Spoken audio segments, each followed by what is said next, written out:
Bagaimana itu diperbolehkan di Islam cara mengatur jumlah anak? Apakah dalam agama suamilah yang harusnya lebih tahu tentang proses kehamilan istrinya dibanding istrinya aja kan? Nah, padahal di zaman Nabi kontrasepsi di zaman Nabi itu laki-laki yang berkorban. Itu jadi kalau kurang dari itu masih dilegalkan untuk dilakukan aborsi, namanya abortus medisinalis gitu, atau ibunya.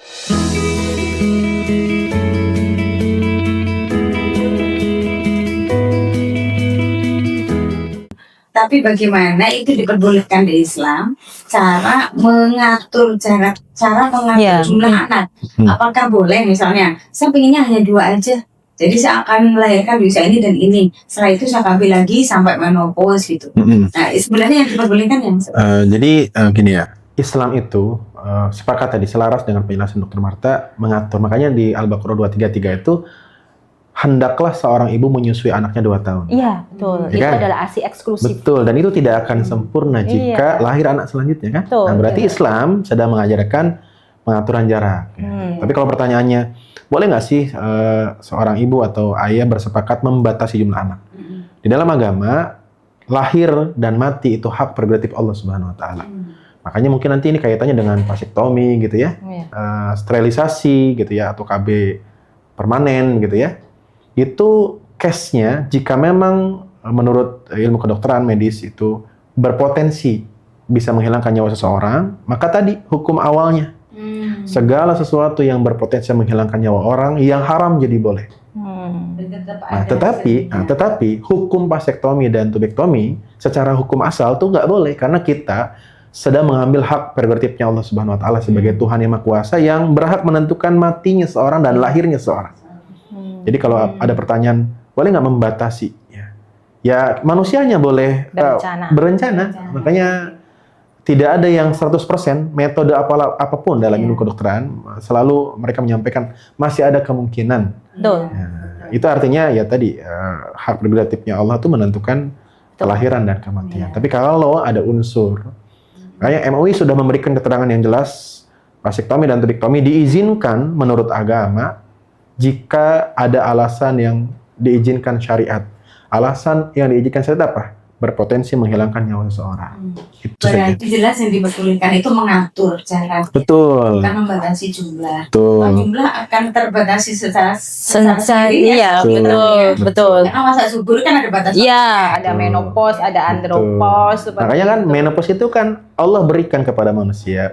Untuk dengan sendirinya, karena Allah kan nggak mungkin memberikan beban di luar kemampuan hambanya. Maka menopause itu kan takdir yang Allah tetapkan kepada seorang manusia. Ya gitu. Dan memang betul Ustaz, tadi saya setuju dengan yang Ustaz sampaikan bahwa semua metode kontrasepsi itu memang nggak ada yang 100% gitu. Jadi metode kontrasepsi itu semua adalah mempunyai angka kegagalan pasti. Bahkan yang steril sekalipun yang namanya kontrasepsi mantap itu masih punya angka kegagalan. Ya memang kecil, tapi kami pernah nih menemui udah steril, ternyata setahun kemudian datang ke kami masih hamil lagi kayak gitu. Memang sterilnya nggak sama kami, tapi ibunya ini datang, dok saya itu sebenarnya sudah steril loh dok, di sana di rumah sakit A kayak gitu ya. Terus nah ternyata saya ini sekarang telat haid gitu, terus saya hamil ternyata. Ini gimana ya dok, ini malpraktek atau apa? Nah, selalu bilangnya seperti itu. Saya bilang, bukan Bu, ini bukan malpraktek, ini berarti Allah sedang menggunakan hak prerogatifnya untuk membuat ibu punya anak lagi, saya bilang kayak gitu. Karena mungkin kemarin indikasinya ibu pada saat steril adalah bukan yang kuat kayak gitu. Mungkin karena ibunya bukan punya indikasi medis tertentu, atau mungkin suaminya yang punya indikasi medis tertentu seperti itu. Jadi akhirnya masih diberi kepercayaan sama Allah untuk bisa punya anak lagi. Yang sempurna hanya Allah Subhanahu wa taala. Jadi di medis itu pun, di obgyn sekalipun gitu. Jadi makanya nggak ada metode kontrasepsi yang angka keberhasilannya 100%. Itu nggak ada. Karena tadi berarti kita sepakat ya bahwa lahirnya seorang dan matinya seorang itu hak prerogatifnya Allah. Betul. Dan kita itu manusia hanya bisa berencana. Makanya itulah gunanya kami itu kalau mau melakukan tindakan bahkan metode kontrasepsi sekalipun pada saat kita mau memberikan pelayanan itu kepada pasien, ada yang namanya konseling di kita. Hmm. Nah, di konseling itulah kita harus menyampaikan itu tadi, indikasinya apa, bagaimana cara pemasangannya, efeknya apa, komplikasinya apa, bahkan sampai angka kegagalannya itu berapa Disampaikan, ya. persen, seperti itu. Jadi biar mereka ini paham gitu. Nah, selama ini kan kita lebih terfokus ke ibu ya, Iya. ke ibu yang hamil, Hmm. yang harus dipersiapkan baik mental, fisik dan macam-macam tadi itu. Nah sebenarnya peran seorang ayah membersamai ibu yang sedang hamil dan mengatur kehamilan itu di mana, kapan? Memulai dari prekonsepsi, Hmm. kehamilan yang sudah terjadi konsepsi, sampai pada saat proses persalinan, dan bahkan sampai setelah melahirkan. Jadi di masa nifas itu semua, bahkan sampai metode kontrasepsi nantinya yang akan dipilih gitu. Jadi suami itu adalah seorang support system yang utama dan pertama. Jadi kalau misalkan seorang ibu yang mempunyai pasangan tapi tidak mensupport, sebetulnya itu tidak kita sarankan dan tidak kita rekomendasikan. Jadi itulah yang sebetulnya harus kita jelaskan pada saat premarital counseling, karena kita sebetulnya ada ibu-ibu. Iya, betul.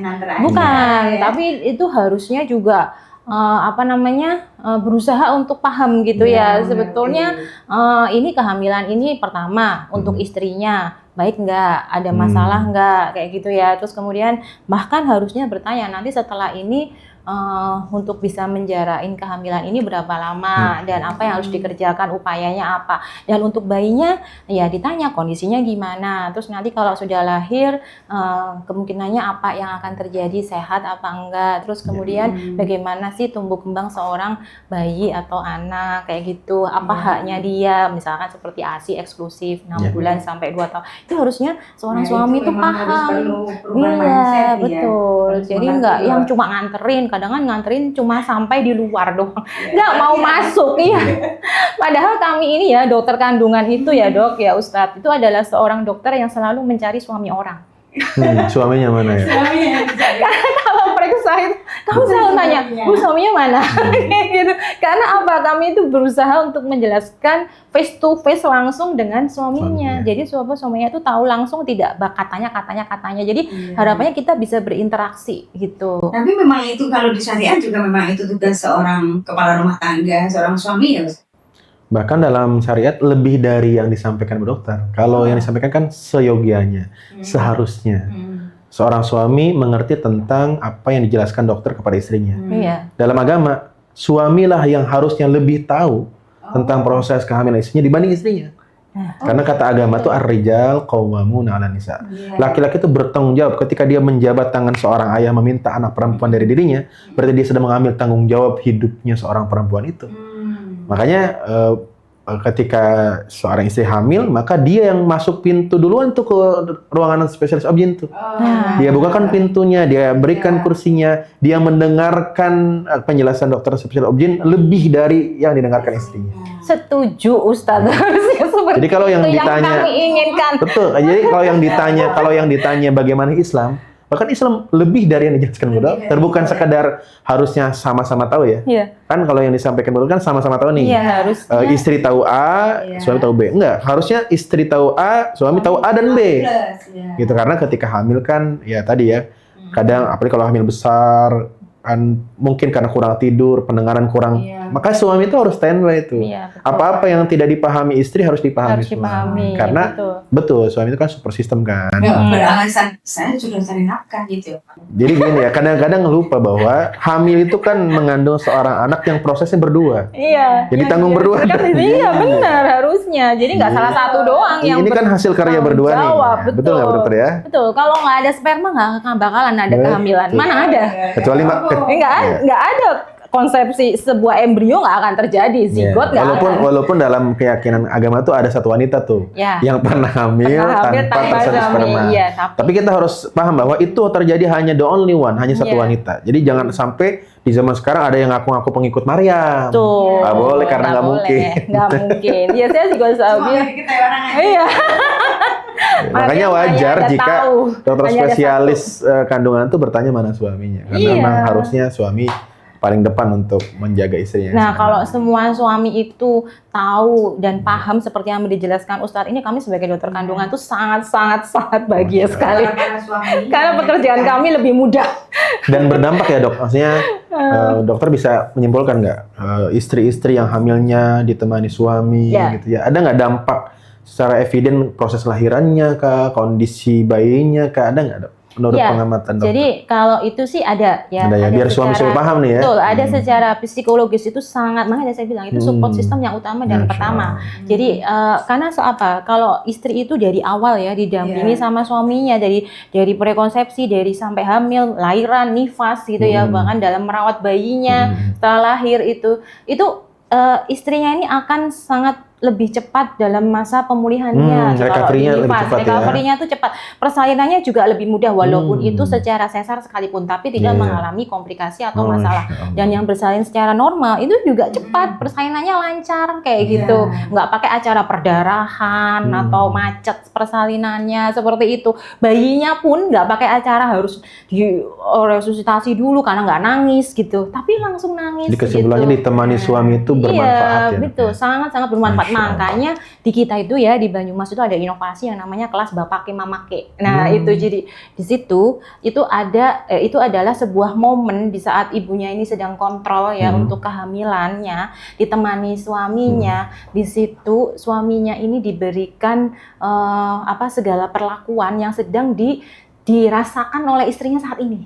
Jadi kayak dia itu ya dikasih beban tas, tas yang isinya itu sama beratnya dengan kehamilan yang sedang dialami oleh dia sama ibunya, sama istrinya kayak gitu. Nanti kita tanya nanti, gimana Pak rasanya? Berat dok, ini yang ibu rasakan sekarang. Iya dok, makanya saya ini nggak bakalan bisa ninggalin istri. Jadi menimbulkan empatinya dia akhirnya. Terus kemudian bapak pada saat sedang dikasih tas ransel yang dengan beban segitu, itu bapaknya disuruh ngepel, disuruh jemurin pakaian gitu. Pada saat kelas Bapake Mamake itu kita tanya gimana rasanya, berat dok, ya Allah di sini ini sakit sekali. Itu yang dirasakan ibu, iya nggak bu? Iya dok. Nah itu, jadi menimbulkan empati suaminya, harapannya dia lebih care, terus lebih sayang, lebih perhatian, baik bagi ibu maupun baik untuk istrinya maupun calon anaknya nanti. Bahkan suaminya ini diajarin gimana cara mandikan bayinya kayak gitu, mopoin, pakai baju, ngasih bedak-bedak kayak gitu. Itu sih. Psikologi juga itu bayi betul. Kan dia tahu bapaknya itu care, sayang sama dia, makanya dia lahirnya langsung nangis. Kalau tadi tuh dok, kan tujuan KB kita kan mengatur, selain mengatur kelahiran anak kan juga sebenarnya untuk menata kesehatan orang tua gitu terutama ibunya. Nah ini terbukti nggak dengan kegiatan KB ini, program KB itu bisa menurunkan kematian ibunya, kematian anaknya gitu? Iya, terbukti. Ya, jadi sekarang ini makanya dari pemerintah itu dinas ada yang namanya di BPKB P3A ya, itu kan yang dinas KB, yang dulu namanya BKKBN, terus sama dengan dinas kesehatan. Ini mereka saling bekerja sama untuk bisa menurunkan angka kematian ibu dan bayi, karena memang salah satu cara untuk bisa menurunkan angka kematian ibu dan bayi adalah dengan mensukseskan program KB keluarga berencana itu tadi. Karena apalagi sekarang malah ada yang namanya program KB yang namanya KB pasca persalinan gitu. Iya, dan KB pasca keguguran. Jadi ini yang kalau dulu itu orang taunya ya selama inilah, mungkin sampai sekarang ya Ustadz itu taunya kalau KB itu setelah lahiran nanti nunggu 42 hari masa nifas selesai baru KB kayak gitu. Sama habis keguguran, setelah keguguran terus nunggu nanti sampai nifasnya selesai baru nih merencanakan KB. Tapi di sini ternyata banyak sebuah masa atau waktu yang malah miss. Jadi akhirnya belum sempat ibunya ini recovery, belum sempat recovery dan belum sempat dipasang KB. Akhirnya sudah hamil lagi kayak gitu.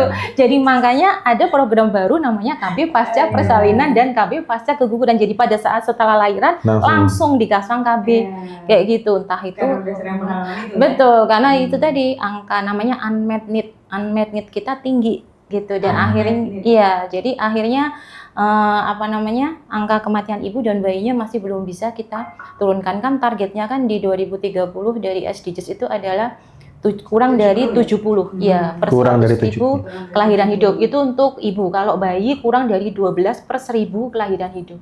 Itu targetnya. Iya. Kondisi existing sekarang itu masih 189 untuk ibu per 100.000 kelahiran hidup. Kalau bayi masih 15 per 1.000 kelahiran hidup, jadi masih tinggi memang, jadi belum tercapai gitu. Padahal sekarang udah 2025. Ya. Iya, kurang 5 tahun lagi udah 2030.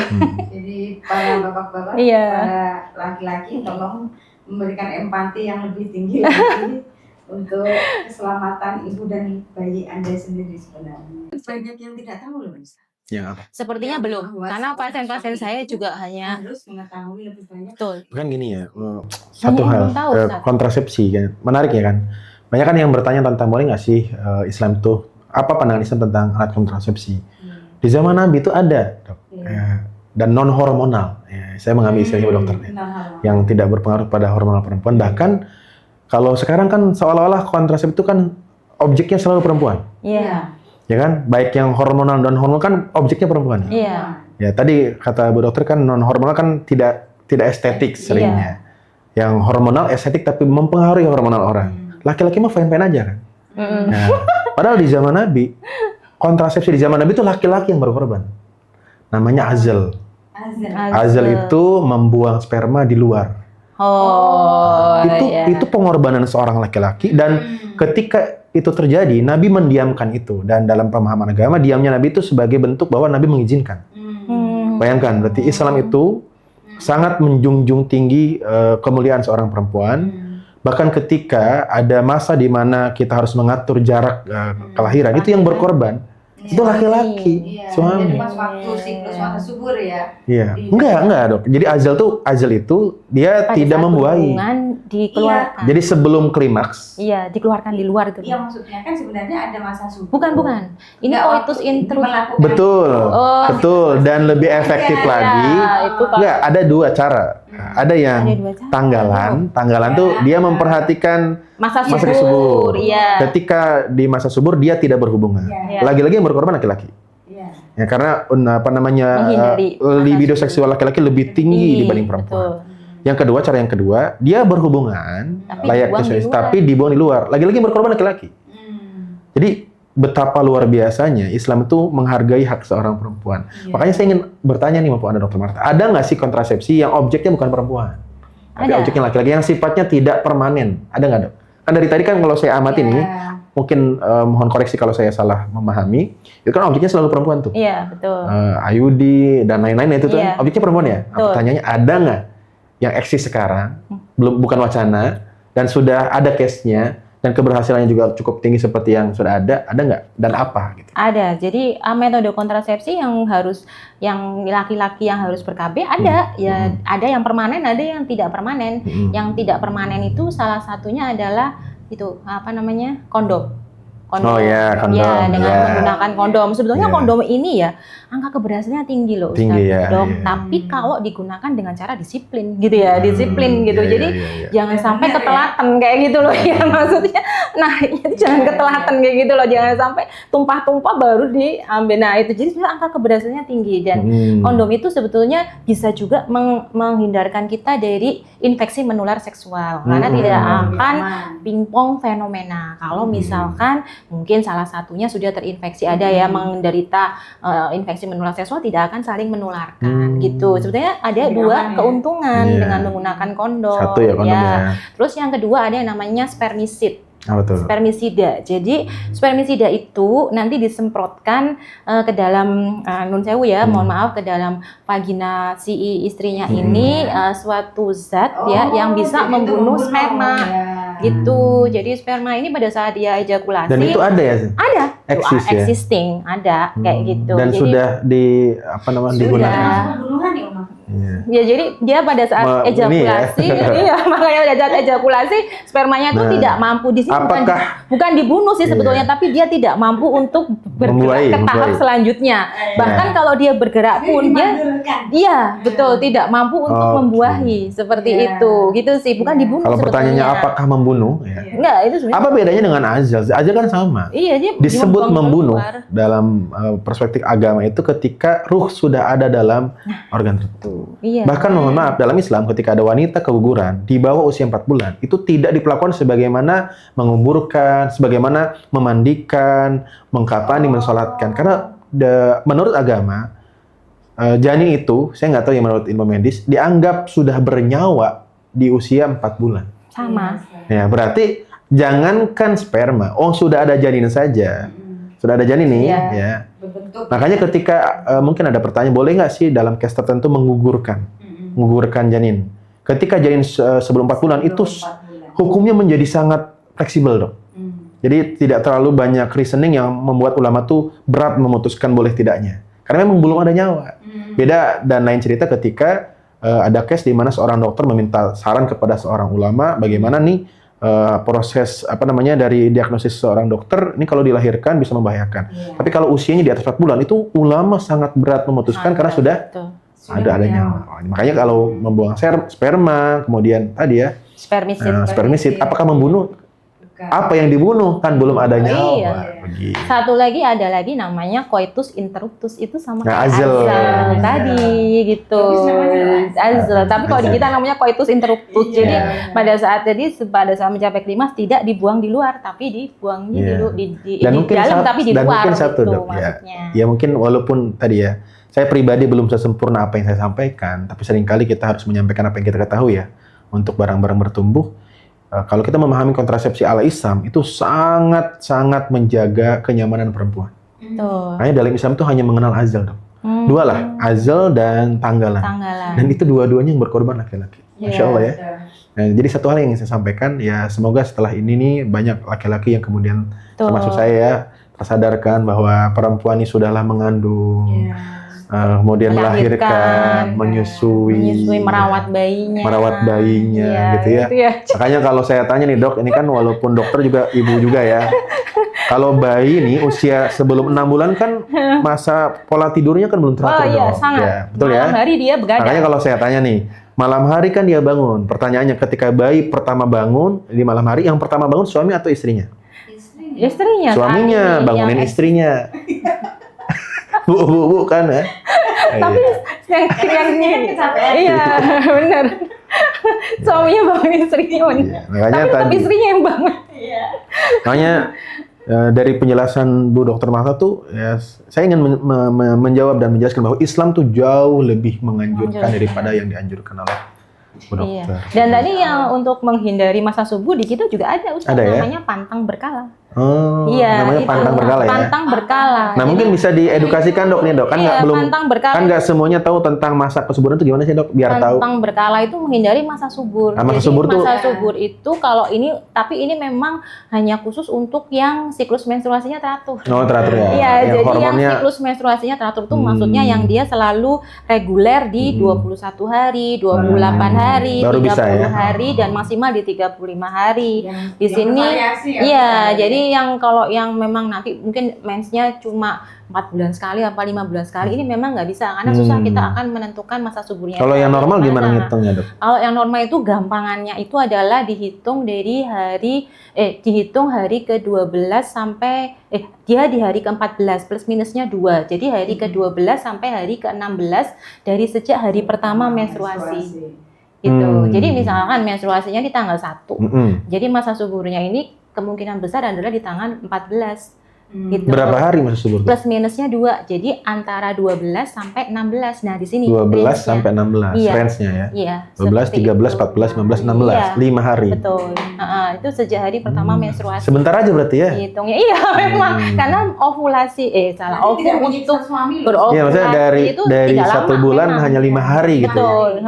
Seperti itu. Makanya kenapa kok ada yang sampai sulit Ya, sampai yang udah nikah bertahun-tahun belum punya anak. Jadi kita harus program dulu. Tadi karena dia disesuaikan mungkin masa berhubungan umurnya. di masa yang tidak subur. Betul. Dan itu sebetulnya yang faktor utama dan pertama itu LDR. LDR ya. LDR. Jadi penting bagi suami untuk mengatur kepulangan di masa subur. Iya, benar. Dan saya itu kalau punya istri lah nanya menstruasinya tanggal berapa? iya benar. Oh jadi saya tanggal sekian aja pulang kayak gitu. Jangan. Yang keilmuan dari medis ini tidak bertentangan dengan ajaran agama Islam. Ya. Iya sebetulnya. Ya kesimpulannya Ustaz, gini ya, agama Islam bukan agama yang sangat menjaga hak hidup setiap manusia. Tidak ada manusia yang nyawanya tidak berharga. Makanya ya kami para ulama atau para ustadz itu selalu berkonsultasi dengan ahli medis terkait bagaimana nih. MUI pun ketika menyimpulkan fatwa yang kaitannya tentang kesehatan, mereka tidak sendiri. Selalu melibatkan tim medis karena Betul. tadi tujuan agama Islam yang paling tinggi ya itu menjaga hak hidup seseorang. Betul. Dan ada sih Ustadz yang tadi Ustadz sampaikan yang kurang dari 4 bulan ya Ustadz ya untuk yang kalau ulama diminta untuk membantu memutuskan apakah itu bisa digugurkan atau dengan, tidak, itu tidak sulit. Lebih sulit lagi kalau di atas 4 bulan. Itu sudah ada KUHP-nya. Jadi sudah ada sebetulnya dan di situ memang yang di KUHP-nya itu 14 minggu. Jadi kalau kurang dari 14 minggu, misalkan ini adalah kehamilan akibat perkosaan seperti itu ya. Jadi perkosaan. Ada beberapa case yang diizinkan ya. Terus kemudian 14 minggu ya. 14 minggu. Nah itu kan tetap belum sampai 4 bulan. 14 bulan bahkan belum sampai ya. Belum masih 3 bulan setengah. Seperti itu. Jadi kalau kurang dari itu masih dilegalkan untuk dilakukan aborsi. Namanya abortus medicinalis gitu. Atau ibunya mungkin mengalami kondisi medis tertentu yang kalau kehamilannya dilanjutkan itu akan mengancam nyawa ibunya. Seperti sudah punya penyakit jantung yang derajatnya 3-4, yang bahkan dia nggak hamil aja sudah ngap-ngap. Ini apalagi hamil kan lebih ngap-ngap untuk bernapas. Nah istilahnya seperti itu. Itu sampai 14 minggu. Berarti kan ada KUHP. Betul. Nah berarti kan relate sebetulnya. Suatu regulasi akan ditetapkan itu pasti akan ada betul sudah ada satu tim ini pasti yang membicarakan atau mendiskusikan seperti itu. Iya gitu Dok. Oke, sepertinya banyak sekali ilmu yang kita dapat hari ini. Luar biasa, kayaknya kalau kita ikutin terus gak selesai hari. Jadi kali ini kita cukupkan sekian dulu. Kita ketemu lagi di lain kesempatan. Semoga Allah memberikan waktu untuk kita. Amin. Assalamualaikum warahmatullahi wabarakatuh. Waalaikumsalam warahmatullahi wabarakatuh. Terima kasih dong. Terima kasih Dok. Terima kasih Ustaz.